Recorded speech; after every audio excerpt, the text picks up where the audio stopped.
Guys, what are we doing with the running back in Miami that is not Raheem Mostert? Devon Achane, is that what he wants to be called now? There it is. All right, so please I'll don't take come it. at me or Nate or Bob if we slip up and say Achane.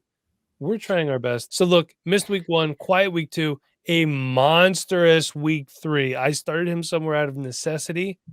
Thank you. And he was also on my bench in a couple places. But what the heck are we doing with this guy? Are we buying the talent and incoming production? Are we selling the hype, holding on, or avoiding? Let's not forget Jeff Wilson Jr. I believe he is due to come back off IR soon. The coaching staff likes him.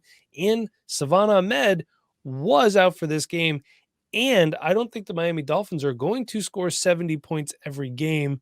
So, Nate, that being said, what are you doing? What I'm doing is buying because you look at the situation and if you want to try to figure out how to not be excited about Devon Achane, what are you saying? Okay, well, I'm really afraid of 31-year-old Raheem Mostert, who is always healthy. That's one thing you're afraid of, right? All right. You're afraid of Jeff Wilson Jr. He's I have to there. whisper Put some it because respect on the name. he's so scary. He's so there. Respect on that name. I love Jeff Wilson Jr., but you're not really see him scared okay. of him. Remember, this is a day 2 running back who was a productive SEC running back, who is one of the fastest running backs that we've ever seen, and has already had elite production his second game of his rookie season. We talked about before the NFL draft that the perfect landing spot for Devon Achane was the Miami Dolphins, and he got the dream landing spot. This is like Jonathan Taylor to the Colts. This was like the perfect player for the perfect scheme, the perfect opportunity, and he has enough talent to take advantage of it like we saw this past week. I am in on Devon Achane. For a 24 first, totally willing to do that. I think you have to pay up more right now after this game, but if you wait a week or two, you probably can get him for 24 first once this game's a little bit behind him. I do expect him to probably have a couple 15, 20-point games in the meantime, so he's not going to go down anytime soon, but someone is going to give you good production right now, and there's nothing stopping him from being, maybe not the lead back, because we don't really see the lead backs in, these Shanahan style systems, but the 1A, the 1B, whichever one it is, that moving forward is very valuable for fantasy football with the NFL's best offense. Bob, let's kick it over to you. Buying, selling, holding, avoiding. Tell me what you got. Nate and I had a very long discussion about this in our previous moves to make video. If you haven't checked that out yet, go do so. I have a lot of mixed feelings with Devon Achane. He was somebody I was looking to avoid coming into the week, and I started kind of, like Nate said and kind of alluded to, when you start looking at and trying to pull apart all of the negatives that could be involved with Achane, it just kind of withers away. There's an easy counterpoint to everything. Like, there's just, you shouldn't worry so much. We can't be so dang picky anymore with running backs and the production we end up getting out of them. I would say buy with caution. I'm not going to go out and throw 2 firsts at the guy. I'm not, willing to go and just spend an enormous amount to go get him. So I'm not willing to do that. If I can't get him for, let's say, a first and a second round pick, which I think is pretty fair at this point, I'd rather go chase other assets for less. Someone like James Conner, who's been getting a ton of the work out in Arizona. Arizona has been a sneaky good team, has been competitive in every game they've played, pulled off the upset win against Dallas this past weekend. And I did actually make a trade for Devon Achane, thanks to Nate's help. I bought yesterday for the cost of Marquise Brown and Kyron Williams. It was tough to say goodbye to Kyron Williams, but, had to diversify a little bit, my first share of Devon Achane. But I'm saying buy with caution. Don't spend the farm to go get him. I'm willing to explore, but I know there's fantasy managers out there who will be reasonable about this and won't say, well, now he's going to score 50 points a game every game. Now you owe me 4 first-round picks for him. He's RB1, whatever the case is. People can be unreasonable. But I do think there are some out there who are going to just want to get off of him because either they don't believe in the consistent talent to come, which I do have some concerns with how consistent he is, but he's also my running back 5 on that roster I just brought up and made this trade on. If he's not going to be somebody who's you have to extremely rely on week to week, not your running back 1, not your running back 2, very interested in going to acquire. If he's going to be a flex piece, especially, it's kind of what I want to look for out of my flex sometimes too, is somebody who might have a 40-point game or a 30-point game and kind of help me get over the hump that week. Either way, buying with caution, not avoiding, not holding, not selling. Hold them if you got them. You may as well, unless you're, trying to really just re-engineer your roster, or you have a lot of running back depth maybe. But either way, Mike, I want to hear your thoughts if you have anything else to add. I do want to say that I love this trade that you made. You took guys who could be considered declining assets because Marquise Brown, although the Cardinals have been sneaky good, Jonathan Gannon is their head coach. Therefore, at the end of the season, they will be bad. And Kyron Williams is a guy who, now that he is the full-fledged starter, could get figured out. We've seen this happen before. Mediocre showing against the Bengals. Love that trade, but I'm holding. And like I mentioned before, he looked good. The Broncos are not as good as we expected them to be with Sean Payton as the head coach. This could have all been a mirage too. It very well could have. We've seen this happen with this system, the Mike McDaniels, Kyle Shanahan system / Mike Shanahan system going back in the day, which was a Wednesday, by the way. He did play more. He got a lot of run because they were up so big. Savon Ahmed was out. Nate, you forgot to crap all over him earlier. Don't you dare do it now. Savon is my boy. I'm not scared of him. The fact of the matter is, if I got him, I'm going to hold him. I don't want to sell him because you've seen how fluid the running back position could be. I also do not like buying running backs in season unless I have to. I also do not like buying running backs after a monster game because you are just overpaying. I would try to look elsewhere, if you have to go after somebody. And if I could get a trade like Bob got, Marquise Brown and Kyron Williams, I'll pull the trigger on that 1,000 times out of 1,000. Now, Mike, in our Patreon, just before this week, in one of our channels, someone was asking, I believe it might have been a Goldie, because the Goldies have a special channel that maybe everyone doesn't know about, but they have a special channel for just the Goldies. Hit that $10 tier. Yeah, that $10 tier is nice. And, someone was making a trade, and in the trade that they were getting, in the package deal that they were getting, they were offered either Roschon Johnson or Devon Achane at the time, but now Achane. He was like, well, which one do I choose? And I said, naturally, Devon Achane. And look how that worked out. So join the Patreon. Success story right there. Patreon.com/Dynasty Rewind. Sign up for a whole year. Your wife will be happy that you saved a little bit of money. And then you could tell her exactly what you're planning on doing with both Cam Akers and Alexander Mattison. One guy, we said, Nate likes to say, is an athlete playing running back, and the other guy sucks without Dalvin Cook there. So, Nate, buying, selling, holding, or I feel like this might be a consensus avoid situation, but state your case. I am avoiding at all costs. I think I've done a good job of avoiding these guys for basically their entire career. So I don't have anywhere to sell. I don't have anywhere to hold. I do, unfortunately, have one Mattison share that I've just been stuck with for a long time and was excited because he was my RB1 on a terrible team. Even when I was giving him an opportunity, he couldn't pull through. So I'm continuing to avoid. I think it's a messy backfield with not a lot of opportunity, not a lot of volume, not a lot of production is going to come out of there. They have to throw the ball. Their defense is not good in Minnesota, so they're going to be throwing the ball a lot no matter what. None of these guys are going to take over backfield. They're committee backs naturally, so they're probably both better off now that they're together and able to share that role. But I don't think you're getting anything more than an average of 8 fantasy points a game from either one of these guys. I don't think they're going to be vaulting themselves as the lead role in that Minnesota Vikings offense. And I don't think that lead role is very important right now, to be honest, with how their offense plays. This is a move I think is better for real football than for fantasy football. Bob, what are your thoughts here on this running back, I guess, situation we could call it, because I'm trying to keep it PG, so I can't call it what I want. But what do you think here? What are you doing? I don't have any shares to sell, but sell if you can, avoid if you don't have them. Just get me away from these two. Now you have a great opportunity to sell some Akers, or sell on the Akers hype that has, even though he was bought for practically nothing, about as little as you can spend when it comes to acquiring a player in the NFL. Get away from him if you can. Some recent trades for Akers per DLF's Trade Finder: Aker for Demario Douglas and a 24-second, Akers for Isaiah Pacheco and a 24-second, Akers for a 24-third. I take the second straight up. You get a bonus player for fun. Pacheco, probably another guy I might look to sell at some point in the season when, Clyde Edwards-Helaire inevitably gets hurt. Sorry, more than likely going to happen. But if I can't get somebody like that, I'll settle for a couple thirds, maybe Michael Wilson, somebody in that, similar value spectrum. Just take this hype of Akers being in a new situation and wash your hands of it, because I think it's just been shown more than anything that Akers is not the guy by, the fact that Kyron was decided to be the running back 1 out in LA. And, I know not everybody liked Kyron as much as I did on this channel, but that should tell you all you need to know about Cam Akers, that Cam Akers is just not a very good player. He might get some run in this offense, all puns intended, but I'm out. See you later. Get him off your roster if you can.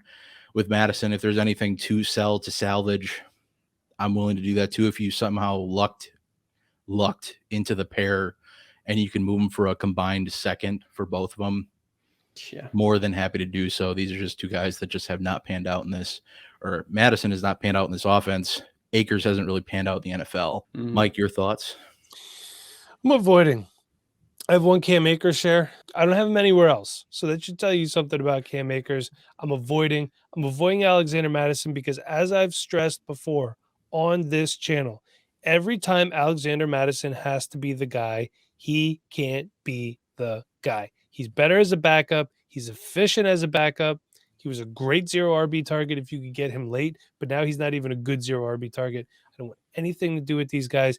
The thing that stinks is I was advocating for Cam Akers in the offseason because he was affordable. I thought he could be something in Los Angeles. I was wrong. Taking the big L there, avoiding at all costs. Nate, if you want to trade for Cam Akers in that league, by all means. I don't think I will. I'm sorry. He's on the block. He is. So let's get into our next massive disappointment of the season. Steelers running back Najee Harris. Saying that he started the season slow is definitely not up to par. He's been outscored this season by Jaylen Warren, but that is in part due to his involvement in the receiving game. Jaylen Warren, that is. Nevertheless, what are we going to do with Najee Harris here? He's killing me. I actually benched him this past week. I moved somebody up to the running back spot, and then I put Sam Laporta in the flex spot instead of Najee Harris. These are the moves that you have to make. Do we believe in Najee's talent enough to buy low? Is there enough to value to gain by selling now? Are we just holding on? Are we avoiding? What are we doing, Nate? Let's start with you. What are you doing, Najee? Yeah. I'm holding on to Najee still. And I've, I was someone that hyped him up this offseason. I've been bought in, just as much as any of you guys. Into Najee. I have him across a lot of leagues. So I'm certainly a little biased, but we've seen the talent. We've seen the talent before. And while I don't think he's an explosive back at this point, and he's not going to be a top 5 running back, he's still getting the volume, despite the inefficiencies. And a lot of these inefficiencies, are in large part to the Steelers' offensive line. They have a very low expected rush yardage. They have, I think it's like a couple yards after contact as a team. This team gets contacted in the backfield all the time. They lose yardage all the time. It's not a inducive environment for a running back. Now, Najee Harris, unfortunately, doesn't have the explosiveness to overcome that, but he gets the volume. That offense looked better this past week. He's going to continue to get the volume. The touchdowns will come. I don't know if he has the upside that I was hoping for, if this offense as a whole doesn't have the upside, but I still believe that Najee Harris will be a pretty solid RB2 rest of season, and someone I can rely on once that offense gets back into the swing of things. So I'm holding on to him right now, not dedicated enough to go out and buy him, but not scared enough to sell him at this point. So holding on. I hope his Matt Canada gets fired. That is what I've been waiting for. And I talked about it all off season. I thought, actually, at one point, I thought he had already been fired because it made so much sense.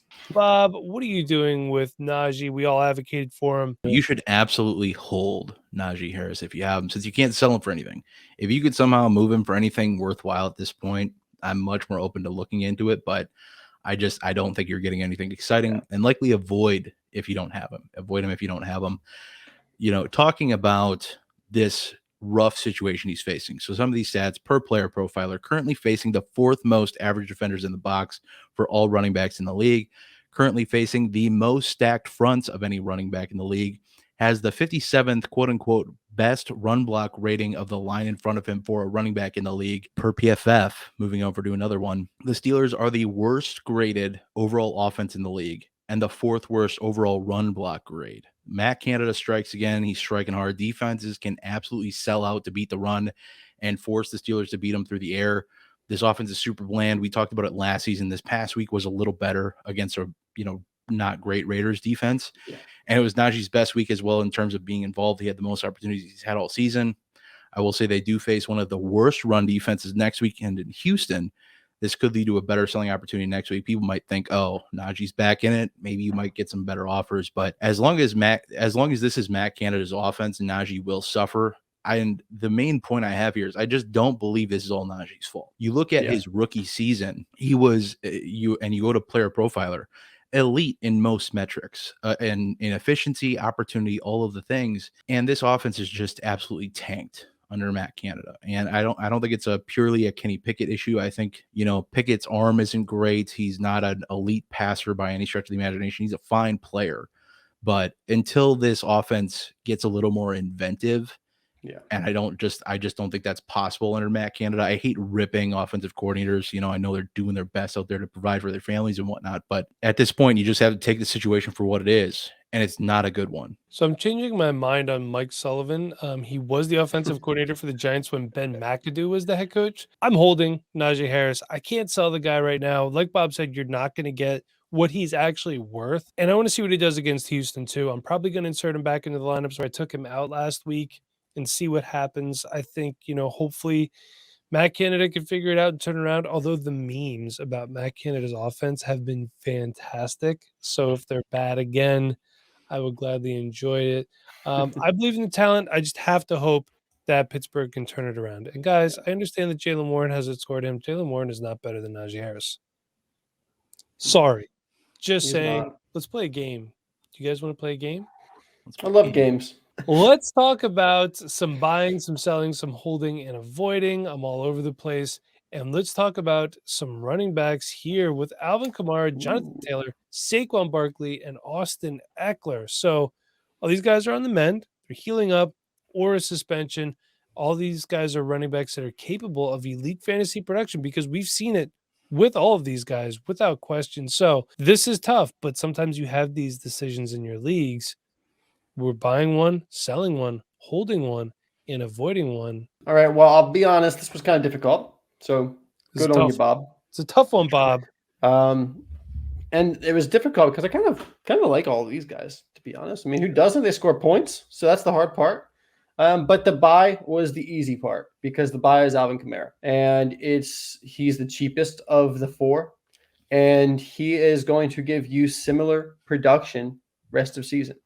Jamal Williams is on the IR. Kendre Miller struggled with injuries to start the season, so he's a little behind on his track as a rookie. I believe he had 9 attempts for about 35 yards this past week, so nothing special there yet. I do like Kendre Miller long-term, but he's not going to be a guy who's taking over that backfield this season, not while Alvin Kamara is there. Coming off fresh, hasn't played a game yet this season. He's going to have fresh legs. And now with Derek Carr injured, even more reason to go after Alvin Kamara. We've seen him work with Jameis Winston before. They're going to focus their offense through Alvin Kamara until they get Derek Carr back, most likely. Though we've seen Jameis Winston sling it, but I don't think they want to throw a bunch of interceptions around. So I think we're going to be seeing a lot of Alvin Kamara very quickly. So very excited to go get him. I think you can get him for a second-round pick quite easily. Maybe you can tier up from a younger running back.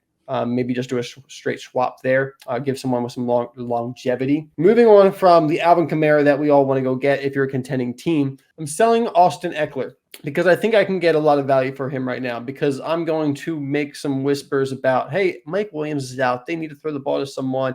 Keenan Allen, they got him, but Austin Eckler's coming back. They got to put the offense around him. I like the sound of that, but they got a different offensive coordinator this year. Kellen Moore's there. It's not the same Lombardi offense that we've seen Kamara excel in. We've seen Eckler excel in. I don't think the receiving work is going to go to Eckler as much as it would have in the past with Mike Williams out. I think they are going to, let Quentin Johnson do his thing out there, Josh Palmer do his thing. With Eckler coming back, I still think he'll be productive, but not quite as productive through the receiving game as we've seen before at times.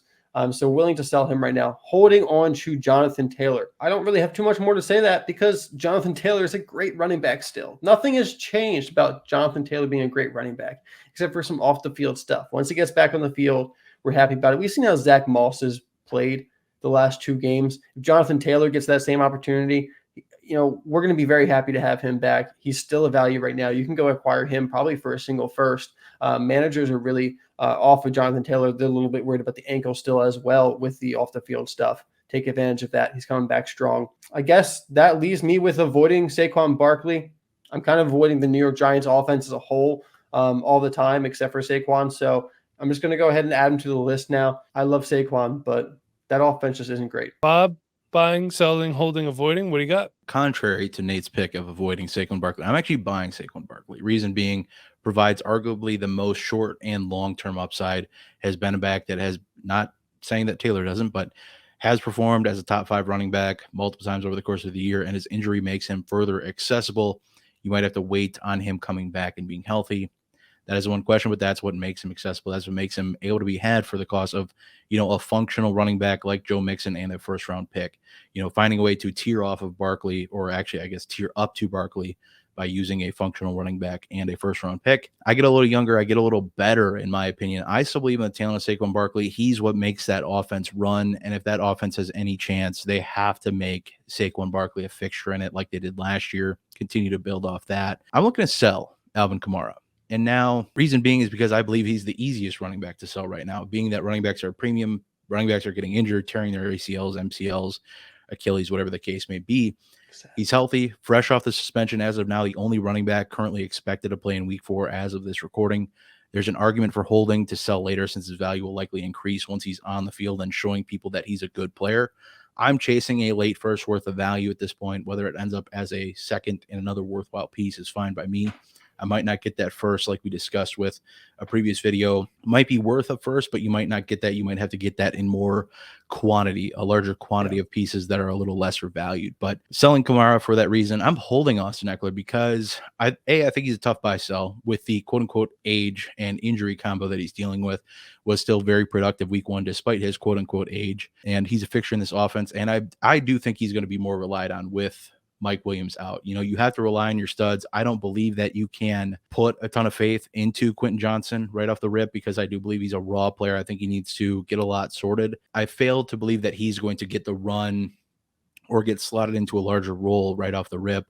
I think Josh Palmer gets work, but when you need explosiveness on this team, you look at Austin Eckler as your main piece. Keenan Allen can be plenty explosive too. Mike Williams kind of was that guy when you needed a big pop play, but Austin Eckler is a guy that you look to get work done on the ground, as we've seen Josh Kelly absolutely just ride the struggle bus since Austin Eckler's been out. And I'm going to go ahead and avoid Jonathan Taylor for the reason being that there's just a lot up in the air with the situation. I don't want to invest. I don't really want to sell if I have him, but I'm avoiding if I don't have him. When is he going to be back? If he's going to be back with this team, he does need to play 6 games to qualify for free agency next year. So he has to be back at some point, I'd imagine. Does he get traded?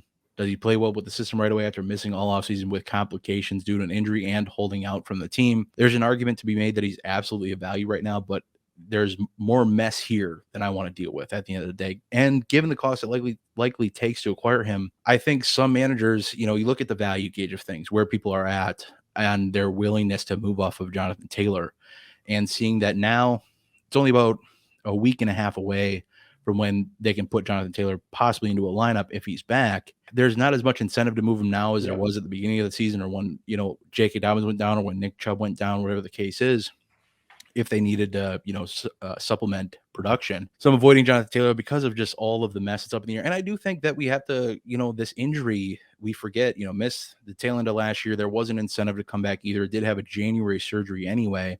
And there were some complications with that over the course of the offseason that I think people need to take into consideration, that until I see him back, I'm going to have trouble instilling faith that he's still that dude. Because when he played last year, he wasn't that great either. He was playing mostly banged up for the season for what it's worth. That's why I'm avoiding Jonathan Taylor, holding Austin Eckler, buying Saquon, selling Alvin Kamara. Mike, what are you doing? So for me, I'm doing this mostly value-based. I don't like to buy running backs in season, but I am going to buy Alvin Kamara coming off that suspension. Look, we all like Kendre Miller. It's going to take some time. I don't know what it's going to look like without Derek Carr there. Well, Jameis Winston's coming in. Jameis Winston revenge game. I'd throw a 24-second out there, see if I get Kamara. I wouldn't want to pay any first for him right now. Got a running back pushing 30 years old. He's 28. I'm going to sell Saquon Barkley. Banged up, and the Giants are a mess. I don't know how viable he's going to be with this team. I think in order to see the best version of Saquon Barkley, he needs to be wearing another uniform. The Giants need much more than what Saquon Barkley can give them, what he alone can give them. They need wide receivers. They need people that could block for the quarterback that they just paid a ton of money to. So I'll take a first for him. I don't know if I could get a first for Saquon Barkley right now. You can do multiple seconds. You can do a tier down running back, stuff like that. Guys you'll consider get plus assets like Mixon. Maybe a guy like Brian Robinson. Brian Robinson is playing really good right now. You can get a ton more assets on top of him. Maybe even an Isaiah Pacheco. Although, Bob, like you had mentioned before, he's a guy that you'd be looking to sell when Clyde Edwards-Helaire gets hurt. The Kansas City Chiefs running back situation might be one you want to stay away from overall because they mix it up a little bit. I'm going to hold Jonathan Taylor, and I'll tell you why. I'm really excited to see that offense at full strength. Anthony Richardson back, Jonathan Taylor in a Shane Steichen system. I want to see it. I'm holding on. If you drafted Jonathan Taylor, he was the 101 like Saquon Barkley. If you traded for Jonathan Taylor, you paid a king ransom. That's why I'm avoiding Austin Eckler. He's too expensive. He's hurt. Again, he gets banged up a lot.